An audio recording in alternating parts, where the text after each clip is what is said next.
నమస్తే. మనతో పలు అంశాలపైన చర్చించడానికి బీజేపీ జాతీయ అధికార ప్రతినిధి అయినటువంటి రవిచంద్రారెడ్డి గారు ఉన్నారు. రవిచంద్రారెడ్డి గారు నమస్తే అండి. నమస్తే అండి ప్రసాద్ గారు. సార్, ముందుగా మీకు కంగ్రాచులేషన్స్. Thank you. సో ఏంటి మరి మీకు ఈ అధికార ప్రతినిధి పదవి అయితే వచ్చింది. సో బీజేపీ ఏపీలో బలపడటానికి ఎటువంటి వ్యూహాలు రచిస్తూ ఉన్నారు? ఆంధ్రప్రదేశ్ బీజేపీ ఎలక్షన్ ముందు దగ్గుబాటి పురంధేశ్వర్ గారి నాయకత్వంలో ప్రోగ్రెసివ్గా 3 ఎంపీలని 8 మంది ఎమ్మెల్యేలని గెలుచుకోవడంతో పాటు కూటమి యొక్క భాగస్వామిగా ప్రభుత్వంలో భాగం ఉండడంతో పాటు అలాగే ఢిల్లీలో ప్రభుత్వ పదవులు కానీ లేకపోతే అక్కడ మినిస్టర్లుగా కానీ ఇక్కడ మినిస్టర్లుగా కానీ ఎవరైతే సత్యకుమార్ గారు ఉన్నారో ఒక వ్యవస్థీకృతమైన నిర్మాణాత్మకమైన ధోరణిలో అధికార పక్షంగా ఈరోజు బీజేపీ కూడా కూటమిలో భాగస్వామిగా ఉంది. దాంతోపాటు బీజేపీకి ఉన్న ప్రక్రియ ఏదైతే ఉంటుందో నిరంతరం పార్టీ ఫంక్షనింగ్ అనేది జరుగుతుంటుంది, రోజువారీగా అంశాలు టేకప్ చేసి. ఓకే. సో ఆఫ్టర్ పురంధేశ్వరి గారి తర్వాత పివిఎన్ మాధవ్ గారు అధ్యక్షుడు అయిన తర్వాత ఎక్కువ టైం తీసుకోకుండా 26 జిల్లాల్లో కూడా సారథ్యం అనే పేరుతో ఆయన ప్రతి జిల్లాని పర్యటనకు ఎంచుకొని పోయి రావడం జరిగింది. ఓకే. భారీగా జనాన్ని ఏదైతే కూడగట్టుకోవడం అనొచ్చు, అభిమానులు అనొచ్చు, పార్టీ కావచ్చు, కొత్తగా మమేకం అవుతున్న వాళ్ళు కావచ్చు, ప్రతి జిల్లా హెడ్ క్వార్టర్లో 26 జిల్లాల్లో కూడా బహిరంగంగా పాదయాత్ర కానీ లేకపోతే ఎద్దుల బండితో యాత్ర కానీ లేకపోతే ట్రాక్టర్ల యాత్ర కానీ ఆటోల ర్యాలీ కానీ ప్రజలు బీజేపీ పతాకాన్ని చేతబోని ఒక పండగ వాతావరణంలో ఈ ర్యాలీలు జరిగాయి. ఈ ర్యాలీల తర్వాత ఒక ఫంక్షన్ హాల్ని తీసుకొని ఒక కళ్యాణ మండపాన్ని తీసుకొని ఇలా కార్యకర్తల సమావేశం, వచ్చిన అభిమానులు, బీజేపీ సింపథైజర్స్, బీజేపీలో కొత్తగా చేరేవాళ్ళు అనేక మంది ఎవరైతే వచ్చారో తద్వారా బీజేపీని బలోపేతం చేసుకుంటూ మొత్తం 26 జిల్లాలు తిరిగిన క్రమంలో తన కార్యవర్గాన్ని, పదాధికారుల్ని, ముఖ్యంగా ఆయన అధ్యక్షుడు అయిన తర్వాత కొత్త టీంని ఏదైతే ఏర్పాటు చేసుకున్నారో దీంట్లో వైస్ ప్రెసిడెంట్లు కావచ్చు, జనరల్ సెక్రటరీలు కావచ్చు, అఫీషియల్ స్పోక్స్ పర్సన్స్ కావచ్చు, అలాగే కొత్తగా మొన్న ఈ మధ్య మీడియా ప్యానలిస్టులు రాష్ట్రానికి, మీడియా ప్యానలిస్టులుగా కేంద్రానికి అంటే నేషనల్ లెవెల్లో కూడా అనౌన్స్ చేయడం జరిగింది. సో ఈ టీంని మొత్తం ఏర్పాటు చేసుకున్న క్రమంలో ప్రతి ఒక్కరితో సమావేశాలు, అంటే పదాధికారులతో సమావేశాలు, తర్వాత మీడియా వర్క్షాప్ మొన్న మాకు అనౌన్స్ అయిన తర్వాత 17వ తారీఖున ఈ నెల హాయ్లాండ్లో ఉదయం నుంచి సాయంత్రం వరకు 9:30 to 5:30 వర్క్షాప్. మేమేం మాట్లాడాలి, ఎలా మాట్లాడాలి, మా దిశ దశ, కూటమికి సంబంధించి మేము ఏ హద్దుల్లో ఉండాలి, ఎలా మేము మాట్లాడే మాటకి బాధ్యులమై ఉండాలి, ఎంత నిర్మాణాత్మకంగా క్రమశిక్షణతో ఉండాలనేది తెలియజేయడంతో పాటు మాకు నిర్దేశాలు ఇవ్వడం జరిగింది. సో దాన్ని తూచా తప్పకుండా పాటించడంతో పాటు ఇప్పుడు కొత్తగా వచ్చిన ఈ పోస్ట్ ఏదైతే ఉందో దీనివల్ల నేను మాట్లాడే మాటల్లో కూడా చాలా జాగ్రత్తగా, మరింత బాధ్యతగా మాట్లాడాల్సిన అవసరం ఉంది. We cannot take free hand in any subject regarding to alliance. So ఆంధ్రప్రదేశ్లో అలయన్స్ పాలన కొనసాగుతుంది కాబట్టి సో ముఖ్యంగా ఆంధ్రప్రదేశ్లో బీజేపీ గ్రామాన 4 కార్యక్రమాలు తీసుకొని రాబోయే రోజుల్లో ముందు అడుగు వేస్తుంది. దాన్ని సారథ్యంలో కొనసాగింపుగా మాధవ్ గారు తీసుకెళ్తున్నారు. మన ఊరు మన జెండా అనే కార్యక్రమాన్ని తీసుకెళ్లడంతో పాటు అలాగే వివిధ పథకాలు, కేంద్ర ప్రభుత్వం ఇస్తున్న పథకాలు ప్రజలకి చేరువ చేయడం కోసం ప్రతి పార్టీ కార్యాలయం దగ్గర చేరువ అనే ఒక కియోస్క్ని ఏర్పాటు చేసి వివిధ స్కీములకి ఎవరెవరు eligible, for example Ayushman Bharat కానీ, ముద్రా లోన్స్ కానీ, కిసాన్ క్రెడిట్ కార్డ్స్ కానీ అనేక స్కీమ్లు, సెంట్రల్లీ స్పాన్సర్డ్ స్కీమ్స్ ఏవైతే ఉన్నాయో అలాగే స్టేట్ స్పాన్సర్డ్ స్కీమ్స్ కి సంబంధించి కూడా వాటికి సంబంధించింది కూడా ఈ ప్రభుత్వానికి గ్రీవెన్స్ డే ఎలాగో జరుపుతున్నారు. సో దాన్ని ఇంతకుముందు వారధి అనే కార్యక్రమాన్ని బీజేపీ చేస్తూ ఉండేది. ప్రభుత్వానికి బీజేపీ యొక్క క్యాడర్ బీజేపీ దగ్గరకు వచ్చి అడిగే సామాన్యమైన ప్రజలను కూడా వాళ్ళకి కనెక్ట్ చేయడం అనే కార్యక్రమం ఏదైతే చేస్తున్నామో ఆ కార్యక్రమాన్ని, ఇలా విశేషమైన కార్యక్రమాల్ని ఒక ప్రాతిపదికగా ముఖ్యంగా ఇది 365 రోజులు జరగాలని కోరుకుంటూ దాదాపుగా నెలకి ఏ విధంగా ఎన్ని గ్రామాలు, ఇప్పుడు దాదాపు పంచాయతీలే 16,552 దాకా ఉన్నాయి.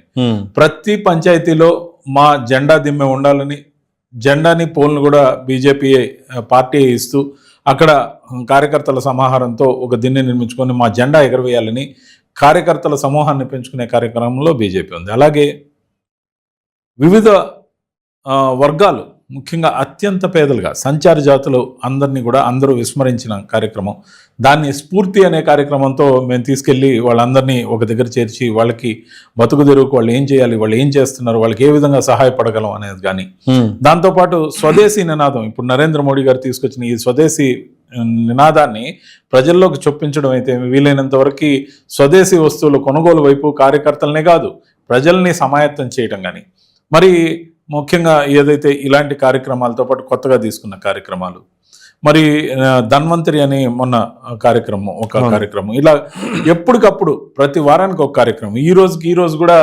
పదాధికారుల సమావేశం. ఈ రోజున మాధవ్ గారు, పివిఎన్ మాధవ్ గారు, మరి దగ్గుబాటి పురంధేశ్వర్ గారు, సత్యకుమార్ గారు కలిసి ప్రెస్ మీట్ కూడా నడుస్తున్న పరిణామాల మీద ఈరోజు విజయవాడ వేదికగా పెట్టడం జరిగింది. సో ఎప్పుడు కూడా ప్రజలతో కనెక్టివిటీ మెయింటైన్ చేస్తూ 365 రోజుల పాటు 24/7 మిస్డ్ కాల్తో సభ్యత్వాన్ని స్వీకరిస్తూ బీజేపీ యొక్క సంఖ్యాబలాన్ని పెంచుకుంటూ ఏదైతే కార్యకర్తలకే కాదు ప్రజలకు అందుబాటులో ఉండే పార్టీగా బీజేపీ ఎదుగుతూ వస్తుంది. కూటమిలో ఉండొచ్చు, కూటమి ధర్మాన్ని పాటించవచ్చు, కానీ బీజేపీ రోజు ఎదుగుతుంది. ఖచ్చితంగా ఎదిగే కార్యక్రమంలో కానీ, ప్రజలతో మమేకమైన కార్యక్రమాల్లో కానీ, ప్రజలకి హెల్పింగ్ హ్యాండ్ గా పనిచేసే పార్టీగా బీజేపీ కూటమి నాయకత్వం వహిస్తున్న చంద్రబాబు నాయుడు గారు ముఖ్యమంత్రిగా ఉన్న, మిగతా వర్గం అంతా ఉన్న, పవన్ కళ్యాణ్ గారు ఉన్న, అందరూ కలిసి మన కూటమిని మళ్ళీ గెలిచే విధంగా ఏ విధంగా ముందడుగు వేయాలనే దానికి బీజేపీ పనిచేస్తుంది. అయితే సార్ ఇక్కడ వచ్చిన డౌట్, మనకి మొత్తం 175 నియోజకవర్గాలు ఉన్నాయి. ఈ 175 నియోజకవర్గాల్లో ఎన్ని నియోజకవర్గాల్లో మీ పార్టీ కార్యాలయాలు ఉన్నాయండి? దాదాపు అన్ని నియోజకవర్గాల్లో కార్యాలయాలు ఉన్నాయి, అన్ని మండలాల్లో కార్యాలయాలు ఉన్నాయి, అన్ని జిల్లాల్లో 26 జిల్లాల్లో కార్యాలయాలు ఉన్నాయి. ఎక్కడ కార్యాలయం లేదనే ప్రసక్తి బీజేపీకి లేదు. ముఖ్యంగా ప్రతి మండలంలో, ప్రతి పంచాయతీలో కూడా కార్యాలయం ఉంది. సో బీజేపీ సమాయత్తంగా, సంసిద్ధంగా, కార్యకర్తల సమాహారంగా బూత్ లెవెల్లో కూడా వ్యవస్థీకృతంగా ఉన్న పార్టీ, అనేక రకాల మోర్చాలు పనిచేస్తున్న పార్టీ. కిసాన్ మోర్చా కానీ, మహిళా మోర్చా కానీ, మైనారిటీ మోర్చా కానీ, మరి ఇంటలెక్చువల్స్ కానీ, లేకపోతే అనేక వర్గాలు, ట్రేడ్కి సంబంధించి కానీ, మజ్దూర్ బీజేపీకి సంబంధించింది కానీ, అన్నిటికి కూడా ప్రతి ఒక్క విభాగం పనిచేస్తూ అన్నిటినీ కనెక్టింగ్గా అధ్యక్షుడికి సహకారం అందిస్తూ అనుబంధ విభాగాలన్నీ కూడా పనిచేస్తాయి. అయితే ఇప్పుడు ఈ కార్యాలయాల్లో ప్రజలకు సంబంధించిన సమస్యలు ఏదైనా ఉంటే మీ కార్యాలయం దగ్గరికి వస్తే వాటిని ఏమైనా పరిష్కార మార్గం వైపు చూసే ప్రయత్నం చేస్తారా? 100%. దానికోసమే మేము నిర్మాణాత్మకంగా, వ్యవస్థీకృతంగా, విస్తృతంగా ప్రచారం కూడా చేస్తూ రేపు చేరువ అనే కార్యక్రమం ఏదైతే మేము తీసుకొస్తున్నాము, పార్టీ కార్యాలయం దగ్గర ఈ చేరువ అనే కార్యాలయం ఉంటుంది. ల్యాప్టాప్లు వేసుకొని కూర్చుంటారు, కార్యకర్తల సమస్యలన్నీ నోట్ చేసుకుంటారు. ప్రభుత్వంతో చేయించాల్సింది ప్రభుత్వంతో, ఆ సమస్యలని పరిష్కారానికి బీజేపీ కార్యాలయం వేదికగా కనెక్ట్ చేసి వాళ్ళని ఆ కార్యక్రమాలని పూర్తి చేసేందుకు సహకరిస్తుంది. ఇది ఒక పార్ట్. రెండో పార్ట్, కేంద్రం రాష్ట్రం కూడా తీసుకుంటున్న సంక్షేమ పథకాలు ఏవైతే ఉన్నాయో ఎలిజిబిలిటీ ప్రాతిపదికగా ఎవరెవరికి, మీకు కొంతమందికి అవగాహన లేదు, మీకు ఈ పలానా పథకానికి మీరు ఎలిజిబుల్ అని తెలియనప్పుడు వాళ్ళని ఎడ్యుకేట్ చేసి వాళ్ళకి ఆ పథకాన్ని ఇప్పించే బాధ్యత కూడా అటు కేంద్ర ప్రభుత్వం అయితే బీజేపీకి సంబంధించి దాన్ని నేరుగా కేంద్ర ప్రభుత్వానికి అనుసంధానించడం, రాష్ట్ర ప్రభుత్వానికి సంబంధించింది అయితే కూటమిలో భాగస్వామిగా ఉన్న బీజేపీ ఇక్కడున్న కార్యక్రమాలను కూడా ప్రభుత్వం దగ్గర నుంచి చేయించి వాళ్ళకి మేలు చేసే కార్యక్రమం. దీంతో మా కార్యాలయాలన్నీ బలోపేతం కావడంతో పాటు జనసంద్రంగా మారబోతున్నాయి రాబోయే రోజు. మీరు ముందేం చేయాలంటే ప్రజా సమస్యలు మేము క్లియర్ చేస్తాము, మీకు ఏ సమస్య ఉన్నా మా కార్యాలయంకి రండి అని చెప్పేసి అంటే ముందు వాళ్ళ సమస్యను కనుక మీరు కోడ్ చేసినా, అడ్రస్ చేసినా, అది పరిష్కార మార్గం వైపు వెళ్తే ఆటోమేటిక్గా మీ పార్టీ బలం పుంజుకుంటుంది. ఇప్పుడు మా సోషల్ మీడియా ప్లాట్ఫామ్సే కావచ్చు, మా కార్యాలయాలే కావచ్చు, టౌన్లో ఫ్లెక్సీలు వాటి వాతావరణంతో కావచ్చు, పోస్టర్లతో కావచ్చు, అన్ని వేదికలుగా లోకల్ ఛానల్స్లో కావచ్చు, మేము చెప్పేది ఒకటే, పేద ప్రజలకు కానీ, అవసరార్థం ఉన్న కార్యకర్తలు ప్రజలకు కానీ ఎవరైనా సరే మీకున్న సమస్యతో బీజేపీ కార్యాలయానికి నిరభ్యంతరంగా రండి. మేము ఫుల్ టైం మీకోసం నిలబడతాం. మీ సమస్యని మా సమస్యగా తీసుకొని ప్రభుత్వంతో పనిచేయిస్తాం. మేము ఏ స్కీములు అందుబాటులో మనకు ఉన్నాయో మీకు వివరిస్తాం. మీకు ఎలిజిబిలిటీ ఉంటే వాటిని కూడా మీకు అమలయ్యేలాగా చూస్తాం అనే కనెక్టివిటీ కార్యక్రమమే ఈ చేరువ. Right sir, thank you.